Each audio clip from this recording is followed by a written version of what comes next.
Assalamualaikum warahmatullahi wabarakatuh. Perkenalkan, nama saya Nafila Inayah dengan NIM 2211102001. Di sini saya akan menjelaskan bagaimana sejarah Pondok Pesantren Nabil Husin yang ada di Jalan Rapak Indah. Berikut penjelasan saya. Jadi di sini saya akan menceritakan bagaimana sejarah pesantren Nabil Husin. Pondok Pesantren Nabil Husin yang berlokasi di Jalan Rapak Indah, Sungai Kunjang, Samarinda tersebut memiliki hampir lebih 1.000 siswa. Pondok pesantren ini berdiri sejak 2002. Saat itu siswa hanya ada 150 orang dari jenjang SMP dan SMA saja. Akan tetapi sekarang setelah berkembang pesat hampir 15 tahun, jumlah siswa ini mencapai 1.290 orang, terdiri dari jenjang SMP, MTS, SMK, dan SMK. Demikian ungkap Haji Nasikin atau selaku pimpinan Pondok Pesantren Nabil Husin yang ada di Samarinda. Luas tanah pondok pesantren ini sangat luas, yaitu mencakup 9 hektar. Pondok pesantren ini dilengkapi berbagai macam fasilitas, baik untuk pengajaran sekaligus tempat tinggal para santri. Fasilitas tersebut dibagi menjadi 2 tempat. Yang pertama, sekolah sekaligus tempat bagi santri menginap, yaitu dibagi lagi antara lelakinya itu terdapat luasnya itu 5 hektar, sementara santri wanitanya itu terpisah berada di seberang gerbang pintu masuk pondok pesantren, yaitu luasnya sekitar 4 hektar. Berbagai fasilitas lain juga ada seperti ruang multimedia, perpustakaan, hingga villa bagi para tamu. Kemudian manajemen pesantren di pondok Nabil Husin tersebut tetap mencerminkan adanya perpaduan antara tradisional dan modern. Jadi pondok pesantren ini campur. Mereka masih melakukan pembacaan kitab kuning atau yang biasa disebut kitab Arab tanpa tanda baca atau Arab gundul. Adanya ekstrakurikuler yaitu seperti pencaksilat serta hadroh, dan juga kewajiban bagi para santri untuk melakukan hafalan Al-Quran. Jadi imbang antara pelajaran umum dengan pelajaran agama. Sementara presentasi pengajaran antara dunia dan juga ilmu agama terbagi bandingannya 40:60. Ilmu dunia diberikan 60%, sementara ilmu agama 40%. Mengapa hanya 40% saja? Karena ilmu agama ini selain diberikan di pengajaran, juga mereka terapkan di kehidupan sehari-hari. Secara tak langsung ilmu agama juga masih sangat berdominan diberikan kepada santri. Dalam setiap asrama mereka, tempat tinggal para santri pun disiapkan satu pembina per asrama yang tugasnya mengawasi tingkah laku para santri atau yang bertanggung jawab untuk para santri ketika apabila para santrinya lagi sakit.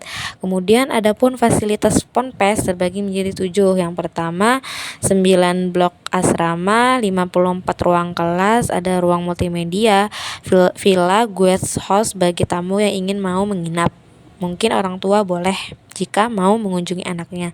Kemudian ada ruang perpustakaan, ada 2 bis atas nama pondok pesantren, dan yang terakhir ada 1 masjid. Kemudian hasil yang diperoleh dari implementasi manajemen itu strategi yang pasti strategi di sana dilakukan dalam 4 tahap, yaitu pertama pengamatan lingkungan dengan mengidentifikasi isu-isu strategi yang berkembang melalui analisis lingkungan eksternal dan internal. Kemudian analisis yang digunakan yaitu analisis kebutuhan masyarakat dan analisis SWOT. Meski tidak melalui standarisasi karena tujuannya adalah pondok pesantren ini tidak memiliki standarisasi manajemen yang baku.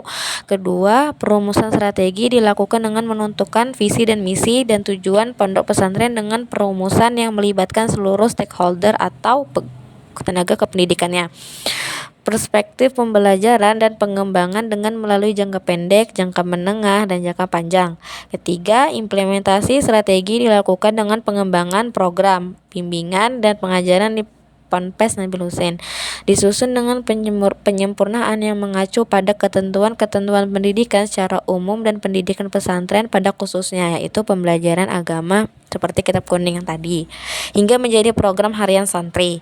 Pengevaluasian dan pengendalian dilaksanakan melalui rapat evaluasi rutin bulanan, mungkin sebulan sekali, dan juga dilaksanakan pada akhir tahun ajaran dengan tujuan untuk mengetahui kekurangan dan kelebihan dalam kinerja selama setahun.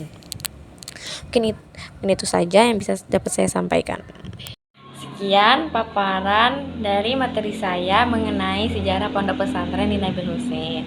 Kurang lebihnya mohon maaf. Wassalamualaikum warahmatullahi wabarakatuh.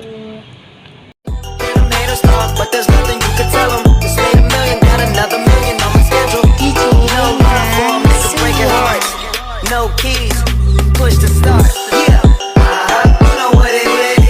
Everything I do it big. Yeah, screaming that's nothing. When I pulled up the lot, that's nothing.